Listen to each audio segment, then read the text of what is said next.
Friends, ഞാൻ New York city വിട്ടിട്ടുള്ള ഒരു നല്ല ഒരു ക്യൂട്ടായിട്ടുള്ള ഒരു ടൗണിനെ ഇന്ന് നിങ്ങളുടെ മുന്നേ പ്രസൻറ്റ് ചെയ്യാണ്.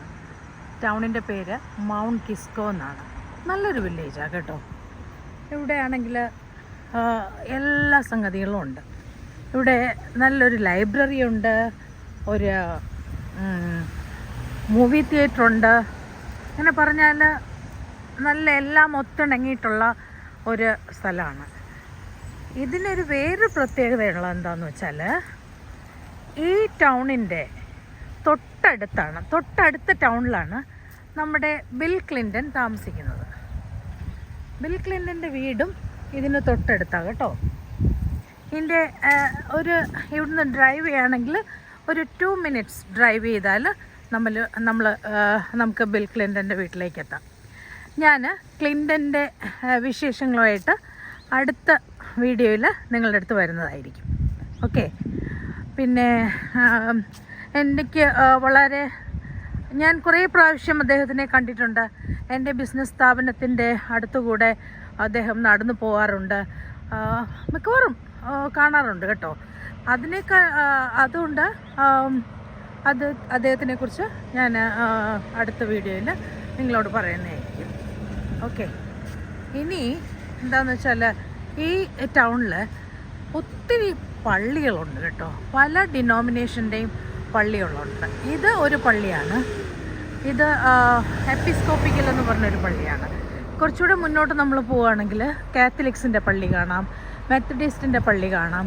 അങ്ങനെ ഈ മൗണ്ട് കിസ്കോ ടൗണ് ഓൾമോസ്റ്റ് കുറേ അധികം, ഞാനിപ്പോൾ കണ്ടത് തന്നെ ഒരു 7-8 ചർച്ച് ഞാൻ ഇവിടെ കണ്ടിട്ടുണ്ട്. അപ്പോൾ അത്രയ്ക്കും ചർച്ചുകളും ഒക്കെയുള്ള ഒരു നല്ല പള്ളിയാണ്. നല്ലൊരു ടൗണാണ്. ഇവിടെ വേറൊരു കാര്യം പറഞ്ഞാൽ, ഞാൻ പറഞ്ഞല്ലോ ക്ലിൻ്റൺ താമസിക്കുന്നത് ഇതിനെ തൊട്ട് ഒരു 2-3 മിനിറ്റ് ഡ്രൈവ് ചെയ്താൽ മതി ക്ലിൻ്റൺ താമസിക്കുന്ന സ്ഥലത്തെത്തും.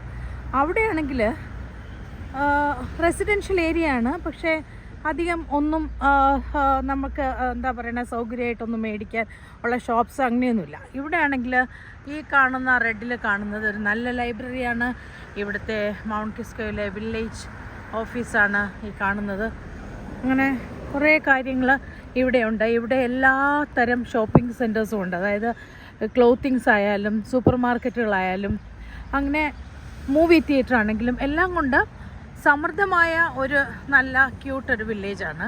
ഫയർഫോഴ്സ് എല്ലാം ഉണ്ട്. ഫയർഫോഴ്സ് എല്ലാ സിറ്റിയിലും ഉണ്ടായിരിക്കും ഓഫ് കോഴ്സ്. പക്ഷേ ഇതിൻ്റെ അടുത്ത് കാണുന്ന ടൗണുകളുടെ പേര് ക്ലിൻ്റൻ്റെ സ്ഥലത്തിന് ചാപ്പക്കോ എന്ന് പറയും. അതുപോലെ അതിൻ്റെ അടുത്ത് വേറൊരു സിറ്റി ഉള്ളത്, വില്ലേജ് ഉള്ളത് ആർമങ്ക്. അങ്ങനെ കുറേ വില്ലേജുകളുണ്ട്. ഈ കൗണ്ടിയുടെ പേര് വെസ്റ്റ്ചെസ്റ്റർ കൗണ്ടി എന്നാണ്. കുറച്ച് റിച്ച് ആയിട്ടുള്ള ആൾക്കാരാണ് ഇവിടെ മുഴുവൻ താമസിക്കുന്നത്. എന്നാലും അവരെല്ലാവരും എന്തെങ്കിലും സാധനം മേടിക്കാൻ, ഷോപ്പിങ്ങിനാണെങ്കിലും ശരി, ക്ലോത്തിങ്ങിൻ്റെ ആണെങ്കിലും, ഈവൻ ഒത്തിരി സലൂണുകളുണ്ട് ഇവിടെ. ദാറ്റ് മീൻസ് ഒത്തിരി പാർലറുകളുണ്ട് ഇവിടെയുണ്ട്. ഈ പാർലറുകളുടെ പ്രത്യേകത ഡിഫറെൻറ്റ് പാർലേഴ്സാണ്. അതായത് നമ്മുടെ നാട്ടിലെ പോലെ എല്ലാം ഒരു സ്ഥലത്തല്ല ചെയ്യുന്നത്. നെയിൽസിന് ഒരു പാർലറാണെങ്കിൽ ഹെയർ ചെയ്യാൻ വേറൊരു പാർലർ, ത്രെഡ് ചെയ്യാൻ വേറൊരു പാർലർ. ഇവിടുത്തെ ആൾക്കാരുടെ ഒരു തോന്നലും രീതിയും, ത്രെഡിങ് ഇന്ത്യൻസ് ചെയ്താലേ ശരിയാവുള്ളൂ, നെയിൽസ് ചൈനക്കാർ ചെയ്താലേ ശരിയാവുള്ളൂ, അങ്ങനത്തെ ഒരു ഇതാണ്. പിന്നെ ഹെയർ മിക്സ്ഡ് ആണ് കേട്ടോ. ഹെയർ എല്ലാവരും തന്നെ ഹെയറൊക്കെ ചെയ്യും. അങ്ങനെ ഇവിടെ കുറേ സലൂൺസ്, കുറേ പാർലറുകളുണ്ട്. എനിക്കറിയില്ല, ഹെയറിൻ്റെ തന്നെ എന്തോരം പാർലറുകളാണെന്നറിയോ. ഒരു സ്ട്രീറ്റിൽ തന്നെ 8-9 പാർലറുകളാണ്. അപ്പോൾ ഈ അടുത്തുള്ള ടൗണിലെ ആൾക്കാരുമെല്ലാം ഇവിടെയാണ് ഇതൊക്കെ കാണാൻ വരുന്നത്. പക്ഷേ ഇവിടെ വളരെ നല്ലൊരു അന്തരീക്ഷമാണ്. എനിക്ക് ഭയങ്കര ഇഷ്ടമുള്ള ടൗണാണ്. കാരണം വണ്ടികളൊക്കെ ഉണ്ടോ ഇഷ്ടം പോലെ എന്ന് വെച്ചാലുണ്ട്. പക്ഷേ ഒരുപാട് തിങ്ങി ഞെരുങ്ങിയുള്ള ആൾക്കാരില്ല. സിറ്റിയൊക്കെ ആണെങ്കിൽ, ന്യൂയോർക്ക് സിറ്റിയൊക്കെ ആണെങ്കിൽ ഭയങ്കര ആളാണ്. സിറ്റിയോട് ചേർന്നുള്ള സ്ഥലങ്ങളാണേലും ഭയങ്കര തിരക്കും, എപ്പോഴും റഷും. ഇവിടെ അങ്ങനെയല്ല, നല്ലൊരു അന്തരീക്ഷമാണ്. നമുക്ക് നടന്ന് പോകാനും വൈകുന്നേരങ്ങളിലൂടെ ഇരിക്കാനും ഒക്കെ നല്ല സൗകര്യമാണ്. പിന്നെ ഞാൻ നിങ്ങളെ ഇത് കാണിക്കാൻ വേറൊരു കാര്യം കൂടെ ഉണ്ട്. ഇപ്പം ഈ ട്രീസ് എല്ലാം കണ്ടോ, ഇതിപ്പോൾ സമ്മറാണ്, സമ്മർ തീരാറായി കേട്ടോ. ഇനി 1-2 ആഴ്ച കഴിയുമ്പം സമ്മർ അങ്ങ് തീരും. അപ്പം ഞാനിത് മെയിൻ ഉദ്ദേശം നിങ്ങളെ കാണിക്കുന്നത് ഇവിടുത്തെ ചെടികളൊക്കെയാണ്. ഈ ചെടികളൊക്കെ കണ്ടോ, ഇപ്പോൾ ഈ ചെടികളൊക്കെ എങ്ങനെയാണ് ഇരിക്കുന്നതെന്ന് കണ്ടല്ലോ അല്ലേ. ഇനി ഈ സമ്മർ അങ്ങ് പോകുമ്പം പിന്നെ ഫോള് വരുമ്പം ഞാൻ നിങ്ങൾക്ക് ഈ സെയിം സ്ഥലങ്ങൾ കാണിക്കാം. ഇതിപ്പം ഞാൻ ഒരു ലാൻഡ് മാർക്കായിട്ട് പറയാം. മൗണ്ട് കിസ്കോയുടെ മൂവി തിയേറ്ററിൻ്റെയൊക്കെ ബാക്കിലുള്ള ഒരു പാർക്കിംഗ് ലോട്ടാണ്. നിങ്ങൾക്ക് ഈ സ്റ്റോപ്പ് സൈനും ഈ പാർക്കിംഗ് ലോട്ടും കാണുമ്പോൾ മനസ്സിലാകും. ഈ സെയിം സ്ഥലം തന്നെ ഞാൻ നിങ്ങൾക്ക് ഫോളിനും കാണിക്കാം, വിൻ്ററിനും കാണിക്കാം. ഓക്കെ, അപ്പം അങ്ങനെ കാണുമ്പം ഇവിടുത്തെ ഓരോ ക്ലൈമറ്റുകളും നിങ്ങൾക്ക് മനസ്സിലാകും. ഇപ്പോൾ നല്ല പച്ച ഇലകളൊക്കെ ആയിട്ട് പല കളറിലുള്ള ഇലകളുണ്ട്. പച്ച ഇലകൾ, അതായത് തിങ്ങി ഞെരുങ്ങി നിൽക്കുകയാണ്. നല്ല ട്രീ നന്നായി നിൽക്കുകയാണ്. അപ്പോൾ ഇത് നിങ്ങൾക്ക് കാണാം, ഞാൻ കാണിക്കാം. ഫോള് വരുമ്പം കാണിക്കാം.